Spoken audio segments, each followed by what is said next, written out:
In 2011, Rolling Stones magazine voted bass guitarist Victor Wooten as one of the top 10 bassists of all time. But what does it take to achieve such a title? Born the youngest of 5 boys, he began learning to play music at the tender age of 2. By age 6, Mr. Wooten was on tour with his brothers, opening shows for legendary soul artist Curtis Mayfield, and soon after, he was affectionately known as the 8-year-old bass ace. Before graduating high school, Mr. Wooten shared the stage with artists such as Stephanie Mills, Dexter Wenzel, and even The Temptations. But this only begins to tell the tale of this music legend.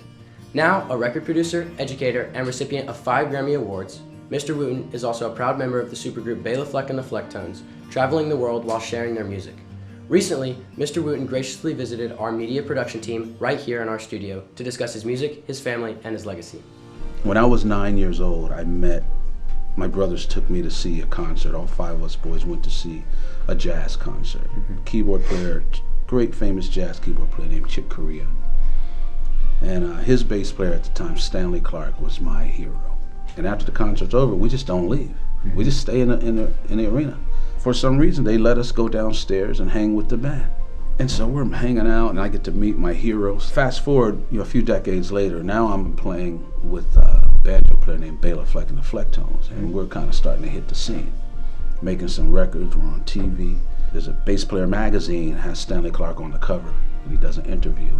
They ask Stanley Clarke a similar question. They say, you've been, influencing a lot of people. Are there any musicians out there that you can hear you inside? Like, can you tell that you've influenced people? My name was the first name he said. And I'm like, whoa, my hero said my name, blah, blah, blah. Yeah. Fast forward a few more years later, we record a record. Wow. Together. That's pretty awesome. We go on tour. It's him and another one of my heroes, another bassist named Marcus Miller. So all of a sudden, I'm getting treated as an equal. So, it's just amazing to me, the people that I've been connected with through music. My goal for teaching music is just to make it easier for people. But I was told that 98% of people who start studying music quit within the first 2 years. Wow. To me, that's sad. Music should be fun. Of course. But as teachers, the normal curriculum says you have to learn a lot of skills, a lot of knowledge before you're able to play. That's just wrong, right? If you think about learning English, you don't have to learn a lot of rules and nouns and verbs and stuff before you talk. In English, or whatever your first language is, you learn to talk first. Then you learn the rules about it later. Right. To me, my approach to music is that way. I started, with that in mind, I started running a music camp in the year 2000. So we just finished our 20th year. And people are loving it. They're taking to it. They like this approach. And now I'm allowed to do that on a college level. I get to go around the colleges, and every month at Berklee College of Music, the largest music college in the world.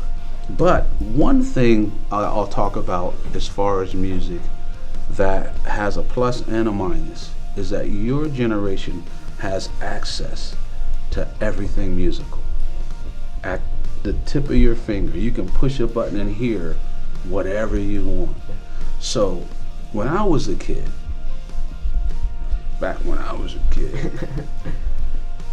we paid for our music. So for us that make a living selling music, that your generation expects to be free, it makes it tough. Yeah. Nowadays it's not as big, because I know the concert's someone's going to videotape it, post it online. Oh, I'll just wait to see it online, or I'll just listen to their music on Spotify. Where back then, if you bought a record, you would call me and say, man, Victor, I got the new record. Because buying records cost money, and we didn't have money as kids. So come and listen to it. Come and listen. We would listen as a group. We'd listen to the whole front and back, and we'd pass around the album cover and we'd read everything. Nowadays, we listen to music alone. I put in my ear pod and I listen to the songs I want. I don't even listen to the whole record. I pick the songs I want. I listen to them out of order, different order than the artist intended, and then I think I've heard that artist. And to me, it's the equivalent of, instead of going to the movies, I'll just download the scenes I like, watch them out of order, and then think I saw the movie. Right? So there's parts that we're missing, but there's also a lot that we're gaining. Because I now have fans in countries and cities and towns I will never ever visit, but they know my music. That's a good thing. So I'm able to reach the world and so are you, by the way, with the internet. But how to turn it into a living. Sort of, I see you guys doing some editing here in your studio. I do the same thing with music, with audio. And so for me, I just get in the studio with ideas. And if I don't have an idea, I'll start recording anyway. Sometimes it's hard to get the idea in the midst of playing. Sometimes I'll record something, sit back as a listener and listen to it, and then without this in my hand, the song will say, this is what needs to happen. My mom told us when we were kids, she would say, what does the world need with just another good musician? She says, we have plenty. She said, what the world needs are good people. And so what she was teaching us as kids is that if we're going to spend all this time, effort, money, energy, knowledge, brain power in learning music, it should do much more than just making me good at playing the guitar. It needs to make me a better person. And making me a better person should make you a better person. So in other words, it's bigger than just playing a few notes. It should be, all this energy and effort should be making the world better. And I would urge everyone to think about that. In other words, I remember being at a concert, and afterwards a kid came over to me and said, how do you make it? And I could hear my mom in my head talking for me. And what I explained to this young kid at this college is, why should you make it? What are you doing that's worthy of the world knowing about? What are you doing that's worthy of me spending my hard-earned money to support you? When I buy your record, I'm investing in you. What am I really investing in? Being worthy of the whole world knowing what you're doing. And that's the real goal. So that even if the world doesn't find out about you, you are still successful.